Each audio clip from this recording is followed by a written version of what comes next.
love light tackle, and one of the things that I love most about light tackle is when I get a chance to use float. Floating in the sea can be really good, almost magical. I just love the moment when the float disappears underneath the water. 1 second it's there, and the next second it's gone. It's really good fun. It's especially good for children.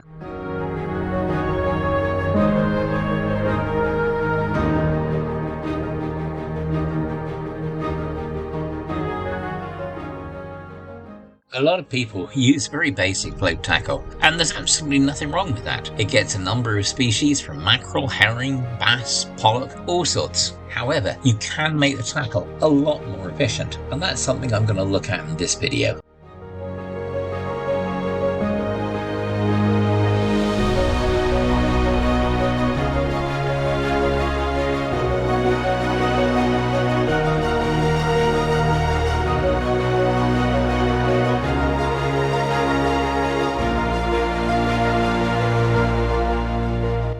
Although most people use bog standard float tackle, it doesn't actually take much to change it for the better. You can make it a quick change tackle, so you can change traces between mackerel and wrasse, for example. You can make it a multiple hook tackle, which is good for herring and it's good for mackerel. In this video, I'll show you how it's done. A great way for beginners to start float fishing is to have a go at wrasse fishing. They swim very close to the rocks at your feet, so you don't have to cast a long way, and that helps to prevent tangles.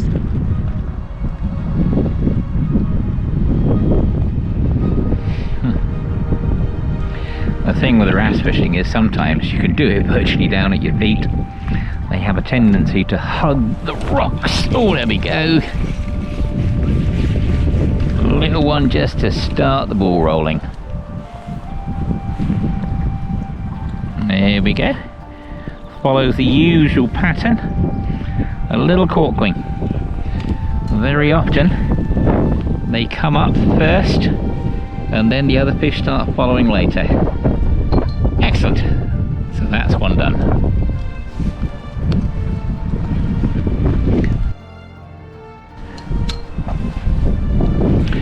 I always like, when I'm returning fish, to use the landing net. I know I've said this before, but it is so much kinder. You can just pop it in, draw the net back and rotate it, and I don't know if you got a chance to see that, but it went away like a shot. Basic float tackle is very simple. You slide on a bead, then you put on a float, bead, a weight, a bead, and then you tie on a swivel. To the swivel, you tie on a trace or line that is weaker than the main line, and then you tie on a hook. Above all of it, including the first bead, you tie on a stop. That can be slid up or down to change the depth. Because wrasse live very close in and like to hug the rocks, quite often you can go for them with poles. You have to adapt them, taking off the little rings that they're supplied with and fitting a much bigger stainless steel one, but it doesn't take long and it's well worth it. You can get a lot of wrasse, but also on occasion you can get a nice surprise.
I'm down at Goodington Promenade in Paignton, South Devon.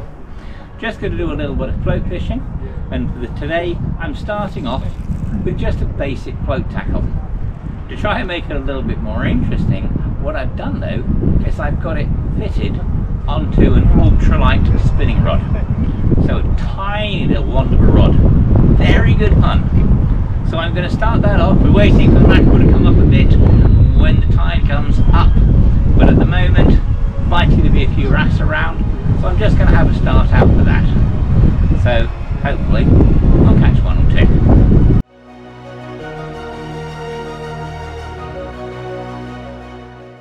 Although basic float tackle is pretty effective, there are a few things that you've got to watch out for. If you get snagged on the bottom, because the float is free running above the weight, the chances are that if the line snaps, you'll lose the float as well as everything else. The weight also tends to fray the line, and finally, sometimes when you cast, you'll find that the hook catches the line above the float, causing what we call to be a foul cast.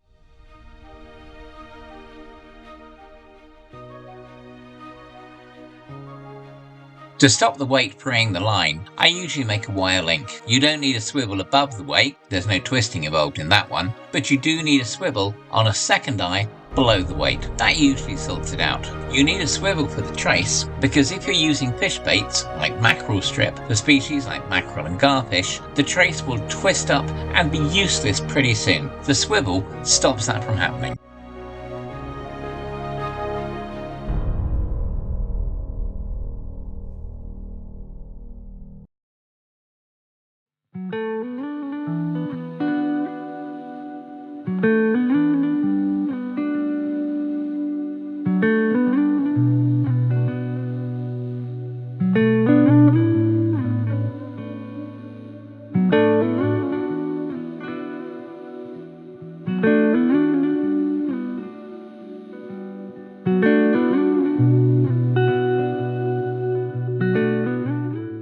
One day, it occurred to me, just as I was about to make some weights, that if I used the tail rubber in the construction, I could make them a quick change rig. That way, I could change from the Camazans that I use for mackerel to the Aberdeens that I use for wrasse. All I needed was to tie up a couple of spare traces, and that way, I could change my target species in seconds.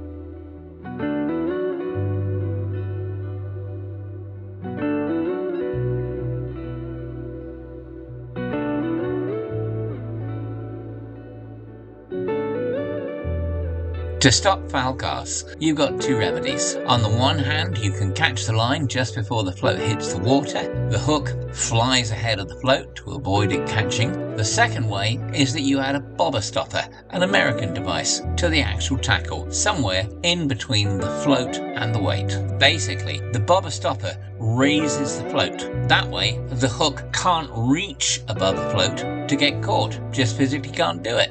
In regard to hooks, I tend to use B900C Camazan blue hooks for mackerel strip. They're perfect, they're very lightweight, they allow the bait a bit of movement. And for wrasse, I use the long shanked Aberdeens. I tend to use a long trace for mackerel strip, and I tend to use a short trace for wrasse. Mine is being played with by a small mackerel. As I said.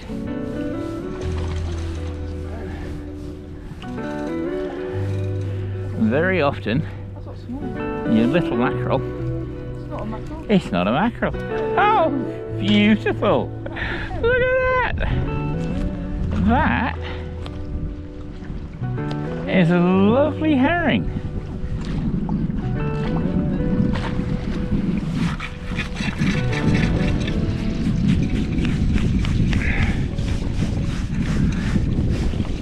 Oh dear.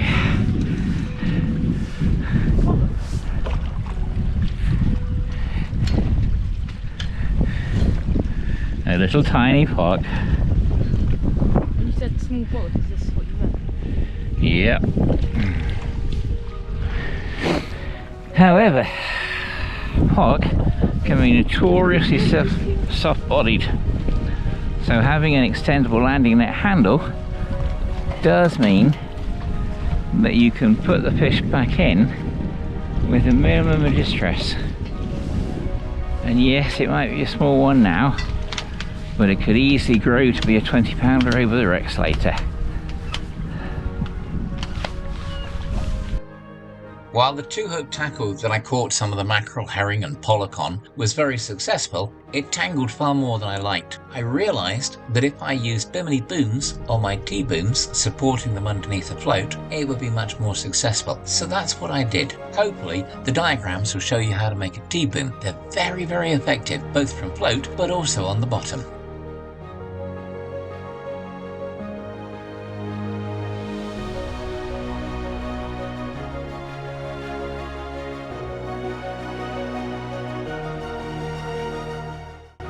Hopefully, the next 2 diagrams will make the tackles clear. These ones work very well, so later on in the year, when there are a few more mackerel around, I'll see if I can get some more video produced on those.